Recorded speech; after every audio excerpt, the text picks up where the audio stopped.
Tonight's subject is live in the end. I dare say that everyone here would say yes to the statement of Scripture. With God, all things are possible. I don't think you'd be here if you did not believe in God. And a God to whom all things are possible. But maybe we stop right there and we separate man from God. And my purpose is to show you that we are not two, that we are one. That God actually became man, that man may become God. So let us now tonight give you my reasons for my claims. We turn to the book of John, the Gospel of John.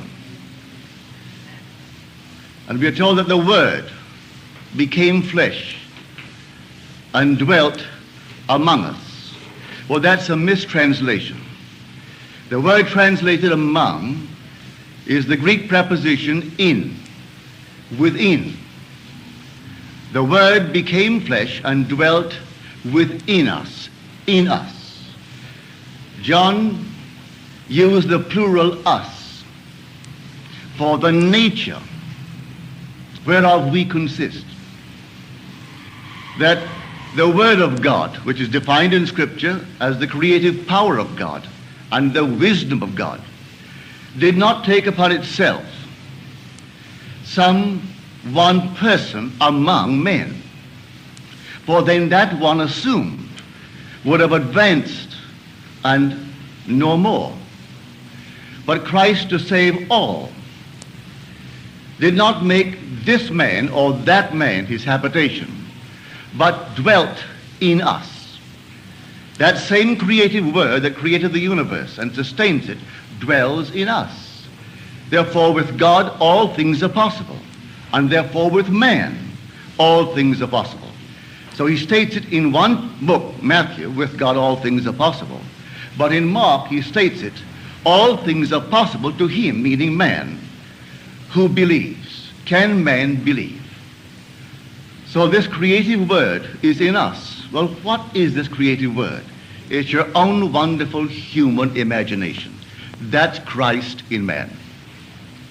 Man is all imagination, and God is man, and exists in us, and we in him.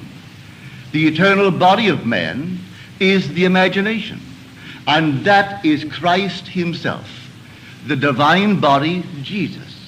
We are his members. So when you say I am, that's he. Now, can you believe that you are now the man that you would like to be, though at the moment of your assumption, reason denies it, and your senses deny it? Only just started. Perfectly all right. Can you really conceive a scene which, if true, would imply the fulfillment of your dream? Just imagine it. Certainly you can imagine it. But the problem is, will you believe it? Will you believe in the reality of the thing imagined? If I could, in this very moment, imagine myself into a state, any state at all, and dwell in it. Well, now, what is dwelling in it? Well, I am dwelling in it. Well, that's Christ. And that is the resurrecting power of the universe. So if I remain in a state, I will resurrect it and objectify it in my world. But I have to select it and enter the state.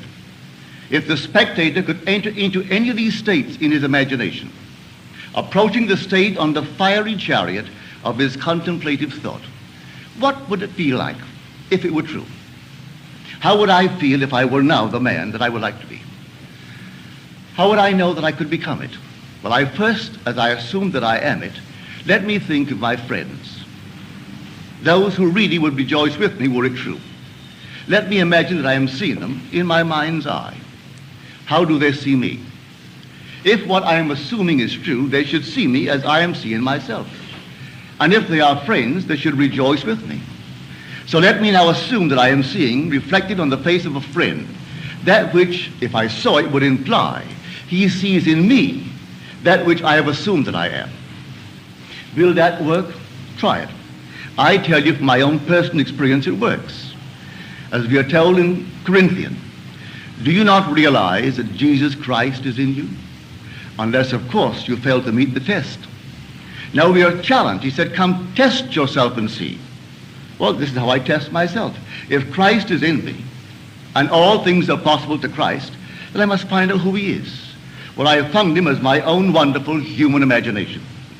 And because he dwells not only in me, he dwells in us, everything is possible to everyone in the world. And so you help man best by telling him who Christ is. You could give him all the things of the world that he needs. He'll come back for more tomorrow unless he knows who Christ is. You can give the entire world to anyone in this. They'll spend it, waste it, if they don't know who they are.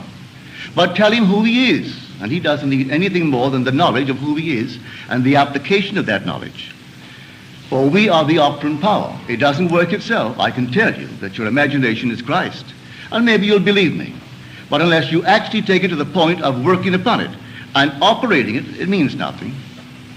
Well, if this night I really believe it, I would not allow the sun to go down in my sleep unless I feel myself right into the situation of the wish fulfilled. It need not a wish for myself. It could be a wish for a friend, for everyone in my world, because Christ dwells in all, and Christ is the true identity of every man. Then everyone must be myself pushed out. It can't be another if God is one. Therefore I tell myself, as the seeming other, what I would do were I you. And instead of giving him the thing that he needs physically, tell him how to get it for himself. What would you feel like if now you were the man that you want to be? How would you see the world if things were as you desire them to be? Now this is what I mean by living in the end. Robert Frost, just the year before he departed this sphere, he wrote this story for Life magazine. And he said the founding fathers did not believe in the future. What a shock that they did not believe in the future. They believed it in. He said we are always imagining ahead of our evidence. And the most creative thing in man is to believe a thing in. They had no evidence to support their claim to democracy. They were under a king when they threw the king away and began to simply build a concept of the future. They did not believe that the mere passage of time would bring them that dream. They believed it in. And these men believed implicitly in the Word of God. And they believed that if I know what I want, when I pray, believe that I have received it, and I will. Well, if that precept is true, literally true, to be accepted literally and fulfilled literally, well then what am I doing not believing? I should actually know exactly what I would like to be, and discovering what I would like to be as against what I seem to be, dare to assume that I am it. And my assumption, though false, if persisted in, will harden into fact. That I know from my own experience. And I know it's a law. Therefore, if someone is not becoming the man that they would like to be, and they tell me, but I once imagined it and it didn't work, then what are you doing now and still not imagining it? If imagining creates reality, what are you imagining? For if Christ is the only creative power in the universe, and I identify him with my own imagination, well then my imagination is creating reality. So what am I imagining? Pick up the morning's paper, and I'm fed with everything I should not feast upon. All the horrors of the world, all the negative states of the world.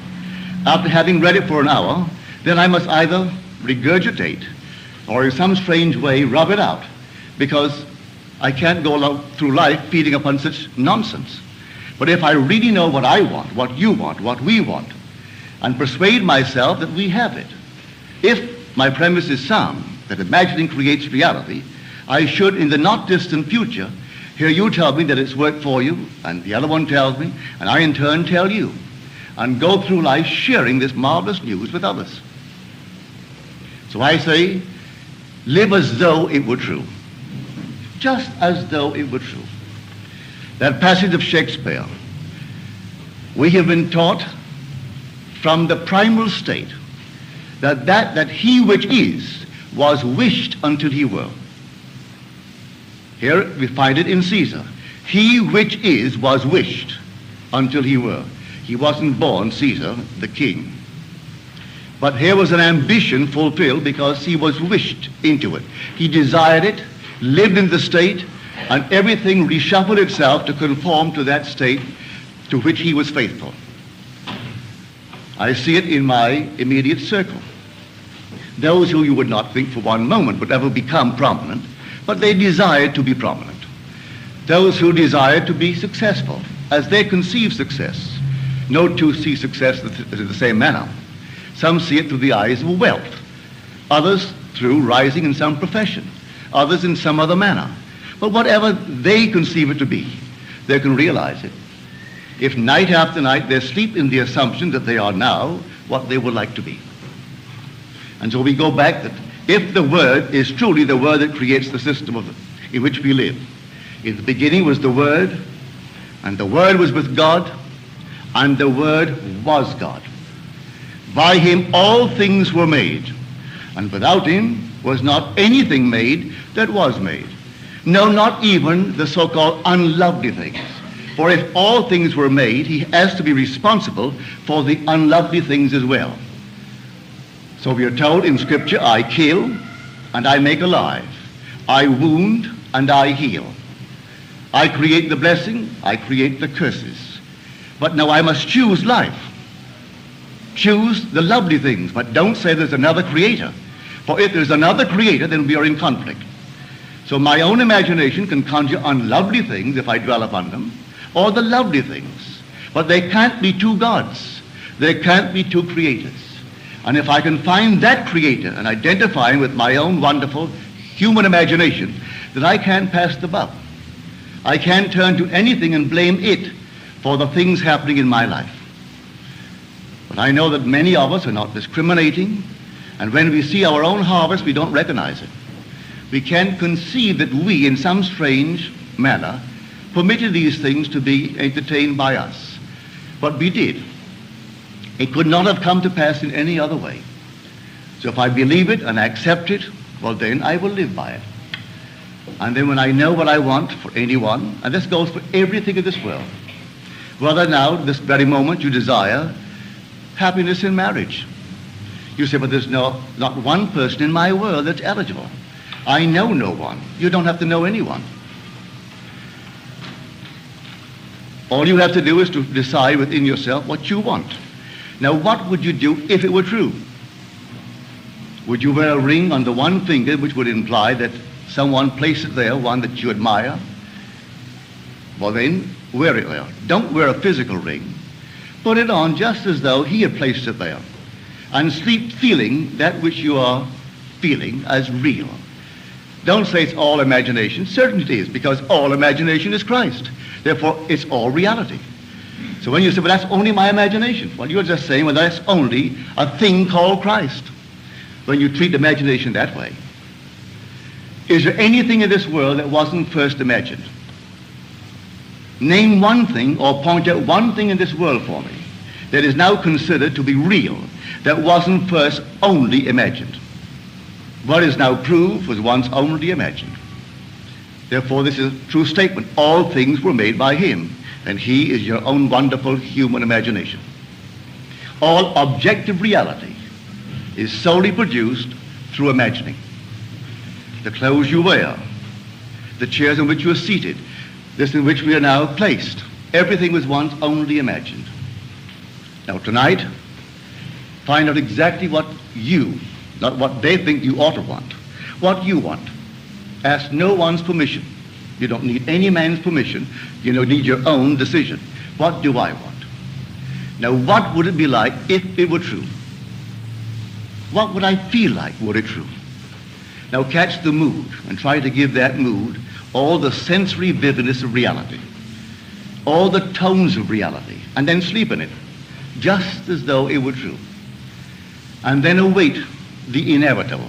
The inevitable is you're going to resurrect it and objectify it on the screen of space. And then the world will call it real. And they may not believe you. It doesn't really matter. If you tell them it came to pass because you simply imagined it. Now, they'll point to the series of events that led up to it. And they will give credit to the bridge of incident across which you walked towards the fulfillment of that state. And they'll point out some physical thing that was the cause. No, the cause is invisible, for the cause is God. And God is invisible to mortal eye. Who knows what you're imagining? No one knows. But you can sit down and imagine, and no one can stop you from doing it. But can you give reality to the imagined state? If you do, yes, a bridge of incident will appear in your world. And you'll walk across some series of events leading up to the fulfillment of the imaginal state. But don't give causation to any physical step that you took towards the fulfillment of it. You imagined yourself having a marvelous business. And then comes the day a building is for sale, and you haven't a nickel towards it. And not a total stranger, but a man comes in and asks you quite in a friendly manner, are you going to buy it? And knowing you don't have a penny, you say to him, as you would a friend to a friend, with what? And then he said, well, I have money. It's only in the bank drawing nothing. You say, well, I have no collateral. But he said, I've watched you. You're an honest person. Your family, they're honest. I think they are. Would you like me to buy it for you? I'll get my lawyer to bid for it. If they knew that I'm bidding, that I have money, they'll bid me up. And so I get it at the very lowest price by getting a lawyer who represents more than one client, and they do not know who he represents, and he'll bid for it. Are you willing to take it regardless of the price? And you say, yes, I'll take it. But I have no collateral. All I need is your signature, that you will simply pay 6% on whatever the price is, and then reduce that principal over a period of 10 years. Agreed? Yes. But then sign this, and we'll see if we can buy it. That day, you owned the building. And you didn't have one nickel when you owned the building that day. You only had your signature on a piece of paper. At the end of 10 years, you repaid the man his principal. You reduce it every year, paying him 6% on the remaining principal, and reduce the entire thing at the end of 10 years. That man dies 20 years later and leaves you $150,000 in cash, tax-free, and a couple of homes and many personal belongings. In the meanwhile, you continue in that business, and it multiplies and multiplies. And that year was 1922, 1924. This is now 1968. That building, I'm speaking factually, that building in 1924 is now gone. He paid only $50,000 for it. It was repaid and repaid. A bank 3 years ago bought the property, because the building was rotted, bought the property for $840,000 in cash and no capital gain, from $50,000 to $840,000. In the meanwhile, the business has expanded into all the other islands, so that today you couldn't buy them out for $15 million. All in imagination. And this goes back to the imagination that preceded this man's offer to buy the building. For the young man seeing this building and entertaining a thought that the present owners deceived his father, and through deception got him out of a partnership, a junior partnership. And he was moved not to get even, but to prove that he really had something within him and could be a success in spite of their deception. And so every day he would see on that marquee not their name, but his own family's name.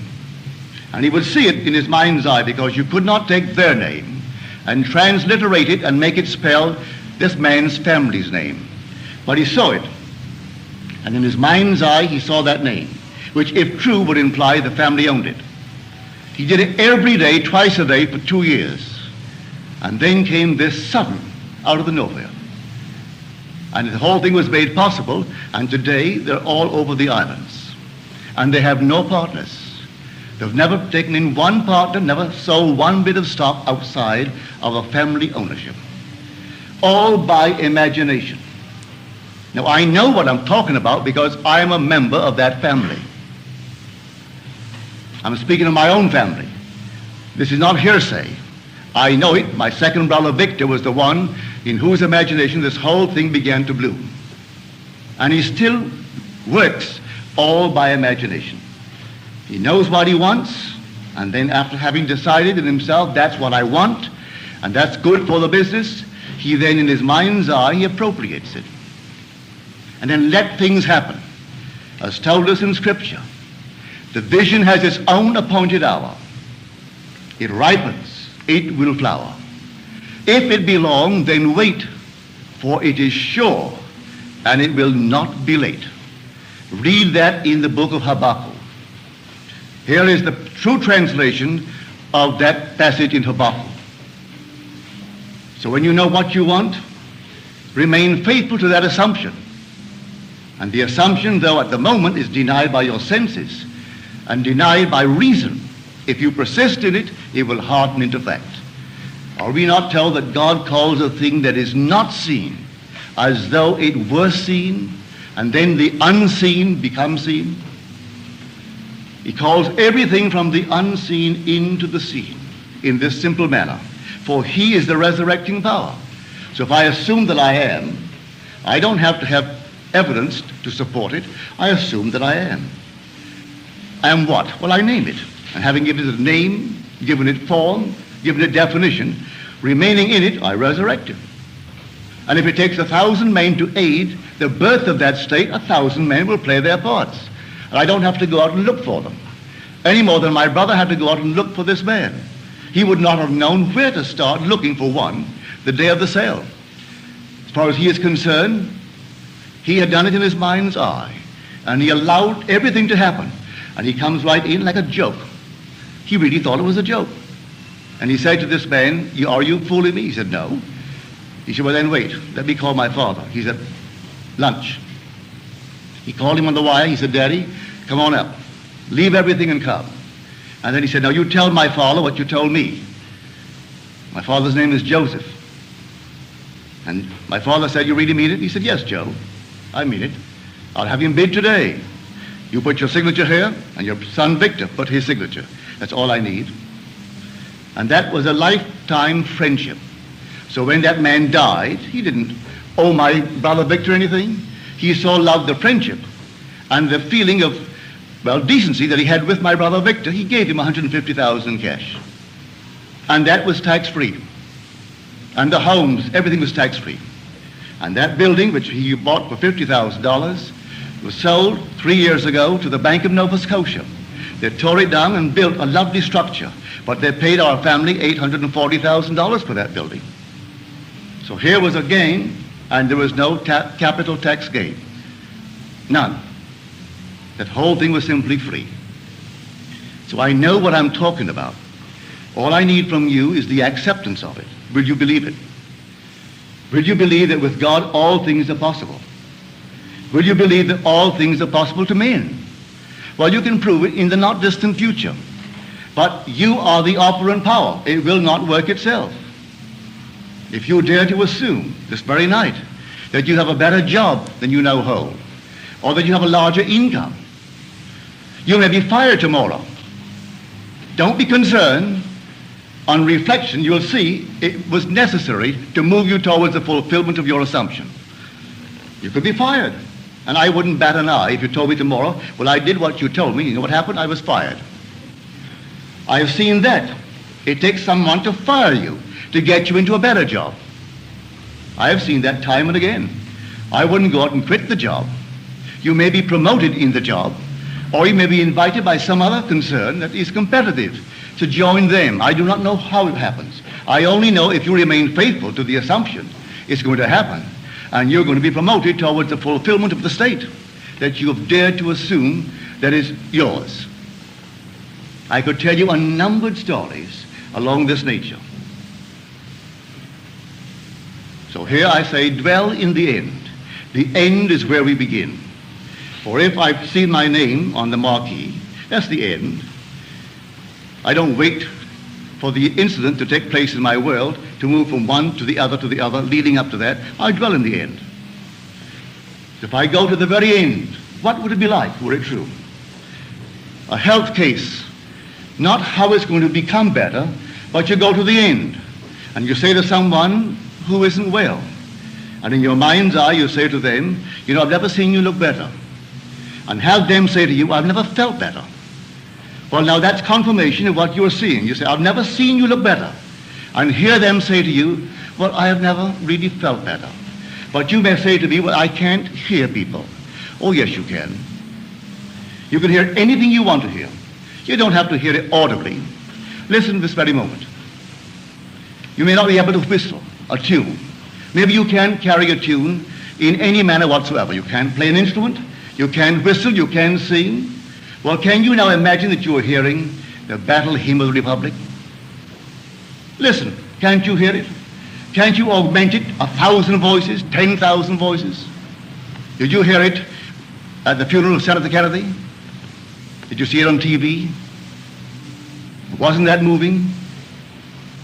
When the organ began to peal, and suddenly that lovely soft voice singing it, and the whole thing became, well, the whole vast TV world was filled with it. I doubt there were very many dry eyes when he got through singing the battle hymn of the Republic. Well, I can sing, I can whistle the tune, but I can just right now, I'll stand here and listen and hear the entire thing swell. If I tried to duplicate it with my voice, I couldn't do it, but I can hear his voice as he sang it. You can hear anyone's voice. You can hear the speaker's voice. Tonight alone, you can hear my voice, and you can put upon my voice what you want to hear. And unknown to you, I will find myself telling you. Something will happen to confirm what you're hearing. So you can do this for good or ill. I advise you, do it for good. But the choice is yours. You can hurt and you can bless, but don't hurt. Use your imagination always lovingly on behalf of others. But to tell you that you couldn't do it to hurt is stupid, because you can hurt. But it's entirely up to you. So you imagine what you want. Believe that you have it, and see how it works in the world. Those who scoff at it, all right, let them scoff. 5 years from now, when you're on the top, they may be working for you. And they've even forgotten that they sat in the same audience with you when you heard and believed, and they also heard, but they didn't believe. And so you moved on, and they remained behind. And that's life. But there's only one creative power in the universe. Scripture names that power as God, Jesus Christ, the Lord, the same power. Because there aren't two gods, there aren't two lords, there's only one. And that one Christ dwells in us. He did not appropriate a single man, as Scripture, the priesthoods of the world teach. They tell you of a single man, and they single out a man that differs from all men. He isn't dwelling in this man or that man.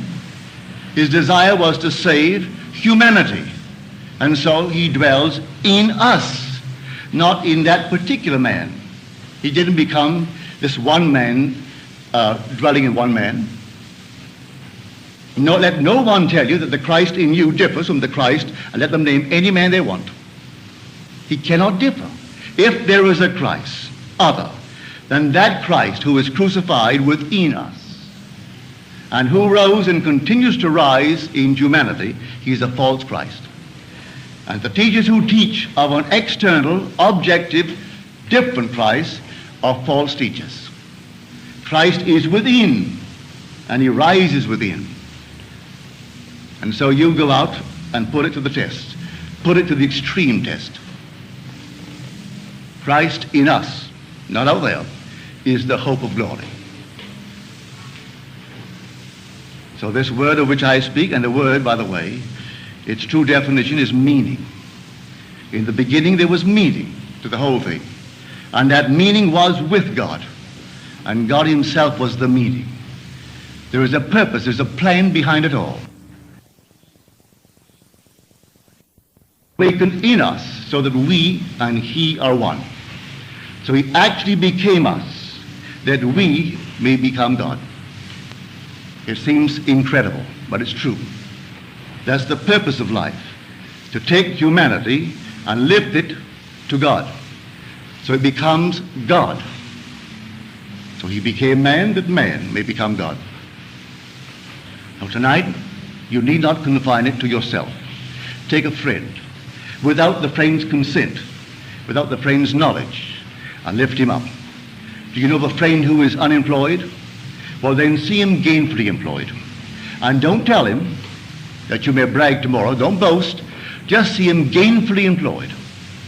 Here's a friend of mine in L.A., and this man was unmercifully bawled out by his superiors and told that he was no earthly good, and they are considering letting him go. They're going to fire him. Well, the man had no support outside of the job, and he had a family. So he told my friend, well, my friend lives by this law. So he said to him, all right, go your way. Didn't tell him what he was going to do. He sat quietly at his desk and heard the man tell him that they praised him beyond measure for something that he had done. It wasn't 48 hours that the complete reversal of their attitude towards this man in their praise of something he did in the advertising world. But the blow had left its mark. And he said to my friend, yes, they've reversed it, but I don't feel easy on the job. Because they could not have said the unlovely things that they said and forgotten them. So it will come back, and I'm going to quit. I have no money. I'm giving them 2 weeks' notice. But I'm going to ask them to give me 1 week of the 2, that I may get myself together, maybe take off a few days, and just get my thoughts in order. Well, at the end of 2 weeks, he didn't have a job. My friend, when he told him what he was going to do, my friend knew he could not afford to quit and not work. So he saw him gainfully employed and earning 25% more than the present job. He took off the second week. When he came back at the end of the first week, he came into my friend's office and said, only yesterday I got the offer and I start Monday. I do not lose 1 day's salary, and I start at 25% more than I received on the past job. What did it? My friend's imagination. A loving use of the imagination on behalf of a friend. Had he gone without that imaginal state, he'd have walked into the place, the man would have said, we have nothing. Or we can't use you. Why are you quitting? He didn't ask anything, he simply wanted the man. So if you precede your visit by an imaginal act, they will see you as you see yourself. If you walk in knowing that you're no good, they're going to see you exactly that way. But if you're walking in the assumption that things are as you desire them to be, they're going to see you that way. And this is life. Now, what greater claim can anyone make than to claim that he is God? And when he claimed it, they said he is blaspheming. For here is a man, and the man dares to claim he is God. The 10th of John. And he said, is it not written in your law, I say ye are gods, sons of the Most High? If he called them gods to whom the word of God came, do you say of the one that he anointed and sent into the world that he is blaspheming? Do you know of any greater claim in the world than for a man to identify himself with God and walk as though he were? And not be ashamed to admit it? He doesn't go bragging about it, but he knows in his heart he is one with God. For if his imagination is God and he imagines, well, then that's God. And if he imagines a state and it comes to pass, then he knows the creative power that is God. He doesn't have to brag about it and boast about it, but he doesn't have to hide it either. He doesn't have to bury it and be ashamed of it. He sleeps in a noble state because he's one with God. But let everyone take that attitude and the world will change. Not be beaten, but you can take the whole vast world, if they feel themselves slaves, give them the world, they'll want it again tomorrow. And if a man has self-respect, you can give him all the money in the world, and it means nothing. That goes for the individual, it goes for a family, it goes for a race of people, it goes for a nation. Just as our late President Hoover said, the rise and fall of ideas will determine the rise and fall of men, the rise and fall of nations, the rise and fall of communities. So tell me the idea the community entertains about itself, and I'll tell you that community. But now change that idea of itself and you'll change that community. Let a family feel important in itself. It doesn't have to have a background. Who has a background? So you go back far enough and almost everyone who now claims importance would be ashamed of that background. So don't go back, start just where you are. And don't pay anyone to look up your family tree because you're going to pay them to forget it. Just all of a sudden start right now and assume the dignity that is God. That's your real background is God. And so assume it. and then walk in that assumption, and if you have children, I hope you do, well then, instill that into the child. Instill it into all within the environment, and have them feel important. I have no background judged by human standards, either intellectual, financial, or these things. We made it. But Mother instilled in us, when we did something of which she was ashamed, she would say to us, have you forgotten that you are a Goddard? Well, we didn't know. That must have been very important. Because Mother said, have you forgotten that you're a Goddard? Well, I never heard that we ever had any background. But all of a sudden you began to feel that you must be important. So Mother instilled it into our mind's eye. She made the name important. So today it is important where we are. In the business sense, in every sense, it's important. But Mother did that, and she married a man who had no background and took his name. But she made it important. All right? Who has any background? As far as I'm concerned, I refuse to accept the aristocracy of any being in this world other than the aristocracy of the Spirit. What other aristocracy? Give me the aristocracy of the Spirit, but don't come to me with any physical descent. I'm not an animal. I'm not a horse where you develop it by one horse after the other. I'm God. We're all God. And you can't go back beyond God. So if that's the start of all of us, well then that is our root. And so claim it now. At any point in time, claim it. And you'll find yourself being washed clean of anything you might have thought the family tree held. You don't have any family tree. The true Israelite is not a descendant after the flesh, but the elect of God, of whatever nation. That's the man of God. So you simply dare to assume that you are that man of God. And then apply what I'm telling you tonight. And may I tell you, in the not distant future, in the immediate present, it'll work. If you don't falter and do not change the assumption, if you remain faithful to the assumption, it will harden into fact. Because imagining creates reality. It does. Now let us go into the silence. Now, are there any questions, please?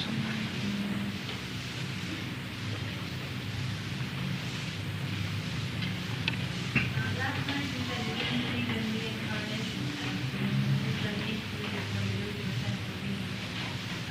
And how do you explain the fact that some people, when they go to a particular place and they've never been there before, and they experience to recognize it, or think about the midnight, have the history from previous lives, and in this case, it's understanding it. My dear, there's a man in this state today by the name of Krishnamurti. He was a member of the Theosophical Society when Annie Besant and Alcott and that entire crowd ran it. That book is still in print. They brought out a book without his consent. They tried to make him a Christ, the reincarnation of Jesus Christ. He didn't deny it. He didn't go against it. He allowed it. And that book came out, and they are literally hundreds of full-page pictures of his so-called reincarnations of the past. One, the male, female, Chinese, Indian, Oriental, Caucasian, all these. I don't think they included the Negro. They hadn't quite integrated then in this setup. And here he went all the way back, but not into the Negro. He was something different. Then when he got big enough and courageous enough to deny it, he denied it. But they've printed those books, and they're still in the library, and they're still in the homes of individuals, and now he will go from the world as they have departed this world, and those who will come tomorrow will not know it was refuted, and go along and believe it. I tell you, my dear, stick to the Bible. All these are simply theories, man-made theories for one purpose, to make a buck. It's cruel to say that, but I cannot let it go by. 99% of them are in it only for $1. Seems cruel, but I'm telling you what I know. I've gone through these many isms. Has nothing to do with spirituality. You are individualized, and you tend forever towards greater and greater individualization. You will never lose your identity. You will awaken one day and you are the Lord Jesus Christ himself, without loss of identity. That's the great mystery. I will know you. And when you awaken and you're born from above, and you behold the fatherhood of God, and you being the Father, I will know you. You will not lose your identity, and yet I will know you to be God. I will know you to be Jesus, and I'll know you as you are now. And it will not seem strange to you that you are Jesus. You will not bow your head in shame, and yet you will not lose your identity. Yes, ma'am. What about women? And I have seen women who bear the confession of the mouth of Christ, the nails, the back. I have had these men and women too, who make these claims. You can induce it. You can actually induce it by an assumption. I'll give you my own personal experience of the crucifixion, and it's so unlike what the world teaches. I have experienced Scripture. Scripture has been fulfilled in me. I found myself this night in the fulfillment of the 42nd Psalm, which is, and he went with them in a throng to the house of God. He led them in a gay procession to the house of God. Well, here I am in this enormous crowd, all like the Arab world. And as I'm walking with them, a voice out of the blue sings out. And the voice stated, and God walks with them. A woman at my right asked the invisible voice, and if God walks with us, where is he? And the voice answered, and all heard the voice. And the voice said, at your side. She turned to her left, looked me full in the face, and began to laugh. And she said to the voice, you mean Neville is God? And the voice answered, yes, in the act of waking. Then the voice spoke, but from within me. No one but the speaker heard it then. And the voice said within me, I laid myself down within you to sleep. And as I slept, I dreamed the dream. I dreamed, and I knew exactly what the end of that sentence would be. He is dreaming that he's I. With that, I became so emotionally thrilled, I felt myself drawn into this body that was on the bed. For this took place in the spirit world. I felt myself drawn into this body, and this hand was a vortex, this hand was a vortex, my head a vortex, my feet vortices, and my side, the right side, a vortex. And I knew then what the crucifixion was. It was sheer ecstasy. It wasn't painful at all. You can't describe the thrill of these 6 vortices nailing me to this body. So you're told in the 10th of John, no one takes away my life. I lay it down myself. I have the power to lay it down, and I have the power to lift it up again. And in spite of that statement, they teach year after year that a group of men murdered him and nailed him to a wooden cross. He is not nailed to any wooden cross. The universal Christ is nailed on humanity. This is the cross. And he did it willingly. I laid down myself. No one took it from me. And I experienced that night. So you can bring all the arguments in the world about this little stigmata. That's no stigmata. There was no blood running there. The whole hand, both hands, whirling vortices. And the head a whirling vortex. And the side a whirling vortex, and both feet, the soles of my feet, vortices. And they are 6. Yes, sir. I was going to ask you how you interpret the role of Judas Iscariot. Judas, I am self-betrayed. No one knows me but myself. No one knows the thoughts of a man but the spirit of man who dwells in him. Likewise, no one knows the thoughts of God but the Spirit of God. Therefore, if I betrayed God, I would have to be the Spirit of God, one who has the secret. And so it's self-betrayed.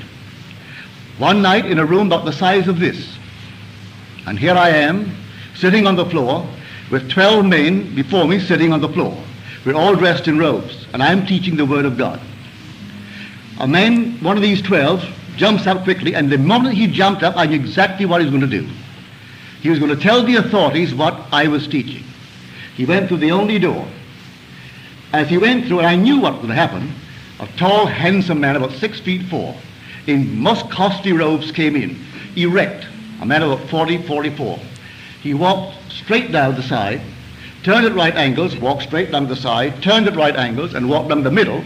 But as he entered, he was one of such authority, we all rose. He was one of tremendous authority in that community. And we all stood at attention. I facing my 11 now. He came on down, and he turned towards me.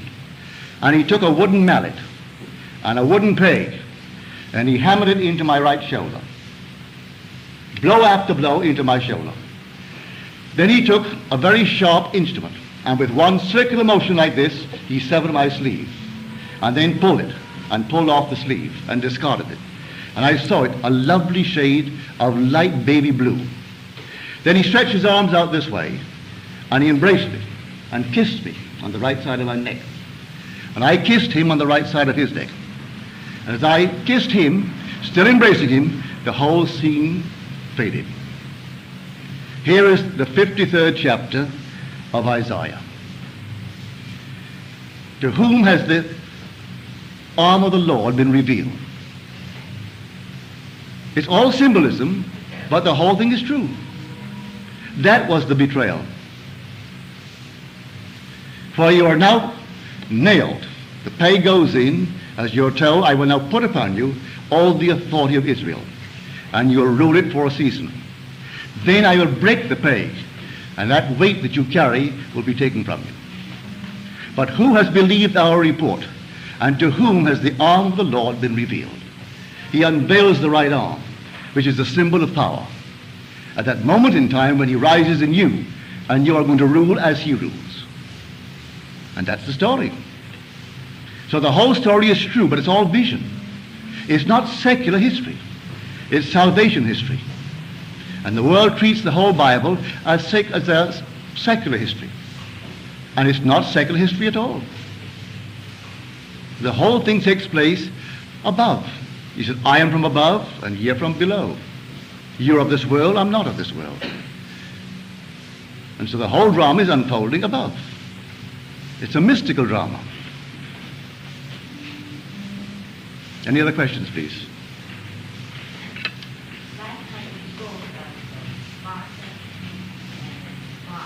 Yeah. Mm-hmm. Mm-hmm. Yeah.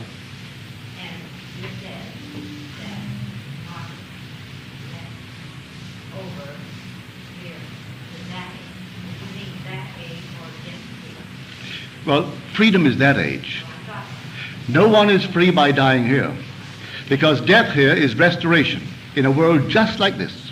No one, I don't care who you are, you could be 90 years old now, and if you drop this very moment, you're restored to life, not as an infant, someone about 20 years of age.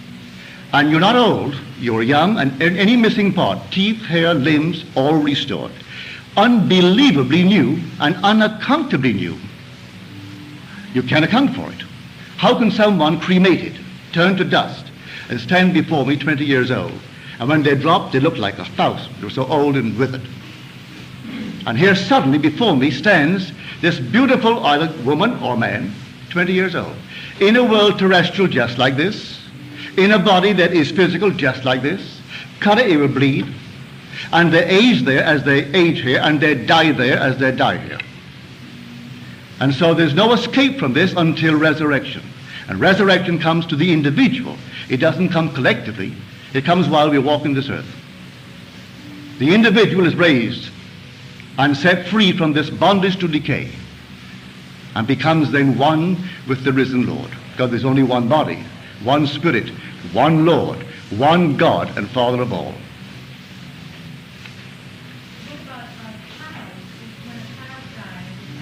Continues to grow. Continues to grow. He is the God of the living, not the God of the dead. This world is the world of dead. People won't believe it. Everything here is dead. If you see it from above, well, you'll have to see it to understand what I'm talking about. If you see this from above, everything here is like, well, something that is dead. And you can come down, you can't change it from above, strangely enough. I've tried to change it from above. Look at the body, it's on the bed, and it looks like something like a carcass that is dead. Well, if you know exactly the wisdom is from above, if you can only do with it now, while you're there with the clarity of vision, but you can't do it. You've got to come down and occupy it. And then you forget. This is the world of death. Yes, sir. Pardon me? Animals? I only know this much. One night I found myself at the top of a very tall ladder. And below me, I would say the forest. The beasts of the forest, like tigers, lions, jaguars, all the wild beasts of the forest. And they were angry, and I was afraid. I stood on the very top rung, and I was really concerned for my safety. They were angry looking and moving with all the anger of the world. Then it dawned upon me, but that's myself made visible. That is a creative power, enormous power in me. I arrested the activity in me, not in them, and they all stood still. They were frozen as though they were made of clay. I came down the ladder and they were dead. Their life was in me. I came upon a scene, a simple little scene, and the scene was just like a Sunday afternoon dinner. And they were dining, and the minute I saw them dining, I knew that if I could arrest the activity which I was feeling within me, that these people would go still. They'd all be still. Well, I had no sooner entertained the thought than I did. I froze my head. As I did so, here was a foursome, two young fellows, about 21, 23 years old, and their parents in their middle 40s. And one fellow facing me was having soup, and he had just brought the soup spoon this far. When I froze the activity in my head, he couldn't move it. The waitress coming through the door with the second course, she stopped in her tracks. Everything stopped. A bird flying flew not. The grass waving waved not. Leaves falling fell not. Everything froze. And when I released the activity in me, all things continued in their course. The bird that was frozen and arrested continued. Now, if I froze that bird right now, and he's in flight, will he not fall? If a bird is now still, it can't remain in the air and be still. It has to be in motion to remain in the air. Well, it was not in motion and it didn't fall. Everything froze and the leaves could not fall. And the waitress walking with that second course couldn't walk. And the boy, young fellow, 21, 22, he couldn't continue the action. And when I released that activity in my head, then he continued the action and took the soup. And she continued to bring the thing. And I saw that when I woke from that state, everything changed in my world. That everything here is dead. And we are the animating power. Without man, everything would be dead. Nature would be dead. For God is in man. And were it not that living word is in man, everything here would be dead. And you take that power and arrest it, and everything is stand still. For the world is yourself pushed out. Well, the time is up until the next.